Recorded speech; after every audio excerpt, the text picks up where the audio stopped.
तो दोस्तों ब्रह्मास्त्र सबने फाइनली देख ली है और जिन्होंने नहीं देखी है वो देखने का प्लान बना रहे हैं। मतलब ब्रह्मास्त्र मूवी अब सबकी जिंदगी में डिस्कशन का एक मेन टॉपिक हो चुकी है, चाहे वो इस मूवी की नेगेटिव पॉइंट्स के लिए हो या फिर पॉजिटिव पॉइंट्स के लिए। और आज की इस वीडियो में हम इस टॉपिक पे बात करेंगे कि ब्रह्मास्त्र 2 में आने वाली टाइम में कौन सी थ्योरीज हमें देखने को मिल सकती हैं, क्योंकि हमें पता है कि ब्रह्मास्त्र 2 की रिलीज डेट का अनऑफिशियल आइडिया तो लग ही चुका है, जो है दिसंबर 2025। तो दोस्तों एंड तक इस वीडियो को जरूर देखिएगा और ज्यादा से ज्यादा लोगों तक इसको जरूर पहुंचाइएगा। और दोस्तों अगर आपने अभी भी इस चैनल को लाइक और सब्सक्राइब नहीं किया है तो जरूर कीजिएगा, क्योंकि इसी से मुझे मोटिवेशन मिलेगा आपसे जुड़े रहने का। तो फिर चलते हैं आज की पहली डिटेल पर और शुरू करते हैं आज का ये वीडियो। तो ब्रह्मास्त्र 2 की पहली थ्योरी ये है कि क्या देव वापस लौटेगा, क्योंकि हमने तो देख लिया है कि इस मूवी के एंड में देव वापस जिंदा हो चुका है, अपनी पत्थर की मूर्ति से वापस वो सजीव शरीर में वापस बन चुका है। तो क्या वो देव जिसके पास इतने सारे अस्त्र पहले से ही हैं, जैसे कि कवच अस्त्र, अग्नि अस्त्र, वायु अस्त्र इत्यादि, तो मतलब वो तो चाहता है कि बहुत सारे अस्त्रों के होने के बावजूद भी वो डायरेक्ट ब्रह्मास्त्र को पा सके, क्योंकि एक बार उसने ब्रह्मास्त्र को पा लिया तो सारे अस्त्र उसी के अधीन हो जाएंगे, जिसकी एक झलक हम ऑलरेडी पार्ट 1 में देख चुके हैं। तो क्या अगले पार्ट में देव वापस से तबाही मचा देगा और ब्रह्मास्त्र को पा लेगा, या अगले पार्ट में हमें देव की ओरिजिन स्टोरी दिखाई जाएगी। तो दोस्तों बढ़ते हैं दूसरी थ्योरी पे कि वानरास्त्र वापस आएगा। जी हाँ, वानरास्त्र वापस से ब्रह्मास्त्र 2 में हमें देखने वाला है। शायद हाँ शायद ना। शायद हाँ इसलिए क्योंकि वानरास्त्र का जो किरदार शाहरुख खान ने निभाया है, इसका अभी भी थोड़ा बहुत उद्देश्य बचा हो सकता है, या फिर कुछ पुरानी कहानी जिसको हम अलग तरीके से देखना चाहते हैं ब्रह्मास्त्र 2 में हमें दिखाई जा सकती है शाहरुख खान के पॉइंट ऑफ व्यू से, यानी कि वानरास्त्र के अपने रक्षक मोहन भार्गव के पॉइंट ऑफ व्यू से। इस मूवी के डायरेक्टर अयान मुखर्जी का तो ये भी कहना है कि वो प्लान कर रहे हैं कि इन फ्यूचर इसका एक स्पिन ऑफ जो कि वानरास्त्र के रूप में हमारे सामने रखा जा सकता है, जिसके लिए मैं पर्सनली बहुत ही ज्यादा एक्साइटेड हूँ। तो दोस्तों बढ़ते हैं अपनी नेक्स्ट डिटेल पर, जो कि है नंदी अस्त्र से जुड़ी हुई। जी हाँ, क्या नंदी अस्त्र ब्रह्मास्त्र के फ्यूचर में हमें फिर से दिखने वाला है? तो दोस्तों इस बात में कोई कंफर्मेशन तो नहीं है कि नंदी अस्त्र दोबारा दिखेगा, क्योंकि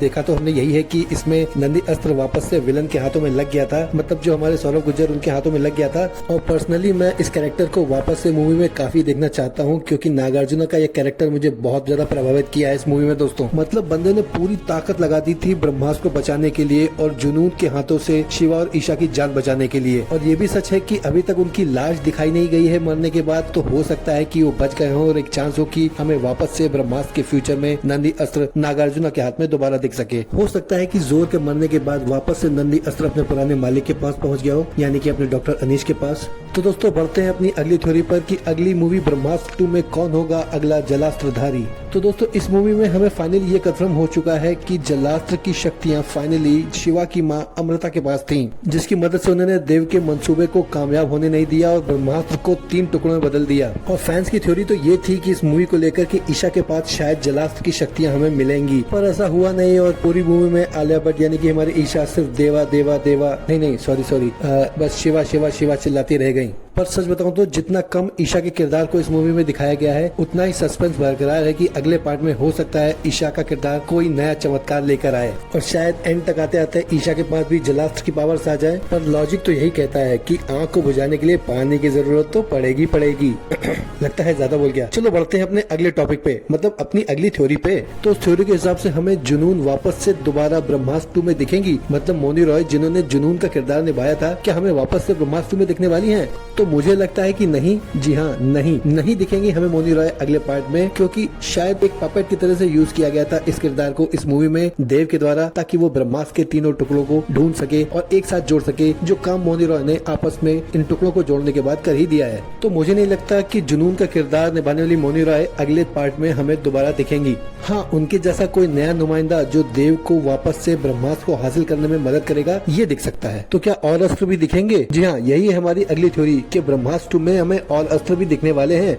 मतलब इतने सारे अस्त्र तो हमें ऑलरेडी दिख चुके हैं, लाइक अग्नि अस्त्र, जलास्त्र, वायु अस्त्र, गजास्त्र और न जाने कौन कौन से अस्त्र हमें दिख चुके हैं इस पूरी मूवी में। पर क्या अगले पार्ट में हमें और भी अस्त्र दिखेंगे? तो जी हाँ, हमें अस्त्र तो दिखेंगे ही दिखेंगे, क्योंकि इन मूवीज में आगे चल के अस्त्रावस्त्र क्रिएट हो ही रहा है। तो इस अस्त्रावस्त्र में अगर अस्त्र नहीं दिखेंगे तो क्या शस्त्र दिखेंगे? थोड़ा मजाक के तौर पर इस बात को लेना, पर हाँ अस्त्र तो आपको दिखेंगे, पर जितने ज्यादा हो सके दिखने चाहिए, क्योंकि अगर अस्त्र ज्यादा नहीं दिखे तो अस्त्रावस्त्र की इस फ्रेंचाइजी का मजा किरकिरा होने की संभावना ज्यादा है। अपार्ट फ्रॉम आलिया, रणवीर और इन फ्यूचर आने वाली कोई भी लव स्टोरी का महत्व ज्यादा नहीं देना चाहिए, सिर्फ अस्त्रावस्त्र पे डायरेक्टर को फोकस करना पड़ेगा, तभी ये अस्त्रावस्त्र दर्शकों के दिल में राज कर पाएगा। तो दोस्तों फिर से मिलूंगा आपसे किसी नेक्स्ट वीडियो में। टिल देन खुश रहिए, स्वस्थ रहिए और ब्रह्मास्त्र रहिए।